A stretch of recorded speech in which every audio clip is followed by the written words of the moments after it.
Hello student, आइए इस video में हम डिस्कस करेंगे इंटीग्रेशन ऑफ कंपोजिट फंक्शन को। जैसे कि हम जानते हैं कि इंटीग्रेशन के फॉर्मूलाज हमारे लिए कितने इंपॉर्टेंट होते हैं, उसी तरह इंटीग्रेशन ऑफ कंपोजिट फंक्शन भी हमारे लिए इंपॉर्टेंट है। तो चलिए शुरू करते हैं फॉर्मूला जानना।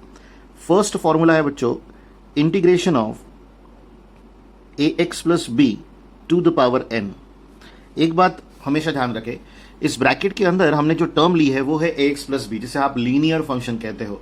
तो इंटीग्रेशन के कंपोजिट फंक्शन में हमारे पास हमेशा लीनियर टर्म ही होनी चाहिए, क्योंकि डेरिवेटिव की वजह से हम लोगों के दिमाग में एक बात फिट हो गई है कि ब्रैकेट के अंदर जब कभी भी कोई टर्म आती है तो वो कुछ भी हो सकती है, बट इंटीग्रेशन में ऐसा नहीं है बच्चों। इंटीग्रेशन में ब्रैकेट के अंदर लीनियर टर्म आने पर ही कंपोजिट नेचर फॉर्मूले हम लोग यूज कर सकते हैं। तो चलिए अब आगे बढ़ते हैं। तो देखिए यहां है A x plus B whole to the power N, तो आप आंसर साइड में लिखेंगे A x plus B to the power N plus one upon N plus one, और यहां इनटू में जिस तरह डेरिवेटिव में ए एक्स प्लस बी का डेरिवेटिव मल्टीप्लाई हुआ करता था, उस तरह इंटीग्रेशन में वो मल्टीप्लाई नहीं होता बच्चों, वो होता है डिवाइड। तो यहां लिखा जाएगा वन बाय ए और साथ में जोड़ेगा प्लस सी, क्योंकि इंटीग्रेटिंग साइन ऑफ इंटीग्रेशन हट जाने के बाद हम लोगों को प्लस सी लेना जरूरी होता है। Then next integration of one upon a x plus B, साथ में आएगा बच्चों डी एक्स। तो आंसर क्या लिखोगे, log of A x plus B into आ जाएगा वन बाई ए और फिर आएगा plus C. One by A ये कॉमन टर्म रहेगी हर इंटीग्रेशन को आंसर देने के बाद।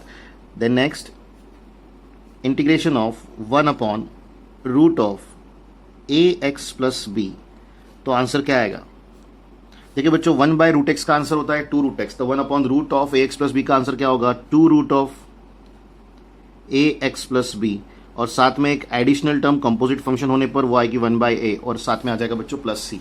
Then the fourth one is integration of one upon a x plus B whole square d x is equals to minus one upon a x plus B into में आएगा one by A और फिर plus सी। ध्यान रखिएगा ए x plus B का derivative ए होता है, इसीलिए वन बाय ए आ रहा है, यानी x का कोएफिशिएंट जो रहेगा वो हमें यहां पर डिवाइड करना है। ये आप इस तरह भी याद रख सकते हैं। देन है integration of e to the power A x plus B. अब ये एक्सपोनेंशियल फंक्शन है बच्चों, तो e to the power A x plus B का इंटीग्रेशन क्या होगा, वो होगा e to the power A x plus B into one by A plus C. अब है next formula sixth, integration of small a to the power A x plus B, साथ में आ जाएगा D x is equals to, तो answer क्या लिखेंगे बच्चों, a to the power A x plus b. आप ये जानते हो कि यहाँ पर स्मॉल a और कैपिटल A क्यों लिया गया है, क्योंकि अगर आप दोनों तरफ स्मॉल a रखते हो तो कंफ्यूजन क्रिएट हो जाएगा कि कौन सा a कहाँ लिखा हुआ है। उसी कंफ्यूजन को दूर करने के लिए हम लोगों ने यहाँ वेरिएबल का डिफरेंस जनरेट किया है। तो अब यहाँ डिवाइड में आएगा बच्चों लॉग a इंटू आ जाएगा वन बाई ए और साथ में लिखा जाएगा प्लस सी। तो ये हमारा सेकेंड एक्सपोनेंशियल फॉर्मूला है बच्चों। इसके बाद अब शुरू हो जाते हैं ट्रिग्नोमेट्रिक रेशियोज। तो साइन ऑफ आएगा A x plus B D x, तो राइट साइड में आंसर आएगा बच्चों cos of A x plus B.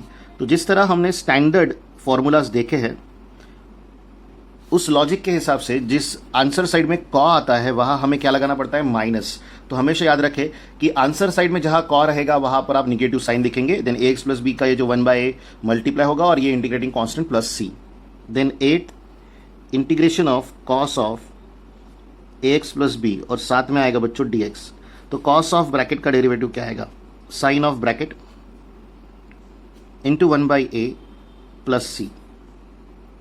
Then है integration of tan of A x plus b. ध्यान दीजिएगा बच्चों, क्योंकि यही इंपॉर्टेंट फॉर्मूलाज है, क्योंकि ट्रिग्नोमेट्री बहुत इंपॉर्टेंट रोल प्ले करती है इंटीग्रेशन में। टैन ऑफ ब्रैकेट यानी ए एक्स प्लस बी का आंसर क्या होगा, तो वो होगा बच्चों log of sec of a x plus b into 1 by a plus c। Then आएगा tenth integration of cot of a x plus b, साथ में आएगा dx। तो आंसर क्या लिखेंगे, log of sine of a x plus b, और यहाँ into में फिर से 1 by a और इंटीग्रेटिंग कॉन्स्टेंट प्लस सी जुड़ेगा। देन 11th है बच्चों integration of sec of a x plus b। Again important formula, answer है log of sec of a x plus b plus tan of A x plus B into क्या आएगा बच्चों 1/a और plus आ जाएगा c। इसके बाद है 12th integration of cosec of A x plus B साथ में dx। तो आंसर क्या आएगा बच्चों log of cosec of A x plus b minus cot of A x plus B into आएगा 1/a और फिर आ जाएगा प्लस c। बट एक पॉइंट यहाँ पर डिस्कस करना पसंद करेंगे, ध्यान रखिएगा बच्चों, अगर आप ये सेम डेरिवेटिव, जैसे कि हम कहते हैं कि हमेशा इंटीग्रेशन इज एंटी डेरिवेटिव, तो इस साइड में डेरिवेटिव होता है और इस साइड में उसका आंसर, और आंसर को इंडिकेट करने से डेरिवेटिव का फंक्शन जिसे हमने डिफरेंशिएट कर रखा था वो आ जाता है। बट जब आप इन सब टर्म्स को देखेंगे तो ऐसा ही होगा, ये जरूरी नहीं है। देखिए बच्चों, लॉग ऑफ सेक, इसे डेरिवेटिव में एज अ स्टैंडर्ड न्यूमेरिकल हम लोगों ने पढ़ा है और वही इंटीग्रेशन में आके स्टैंडर्ड रिजल्ट्स बन गए हैं। तो इन्हें आप स्टैंडर्ड फॉर्मूलाज में नहीं देखेंगे डेरिवेटिव्स के, वहां पर आप इसे न्यूमेरिकल में देख पाएंगे। तो ये थोड़ा बाइफर्केशन है, इसे ध्यान रखिएगा हमेशा, इससे आपकी कंफ्यूजन नहीं होगी। अब नेक्स्ट फॉर्मूला है बच्चों इंटीग्रेशन ऑफ, तो यहां आ जाएगा sec square of A x plus B.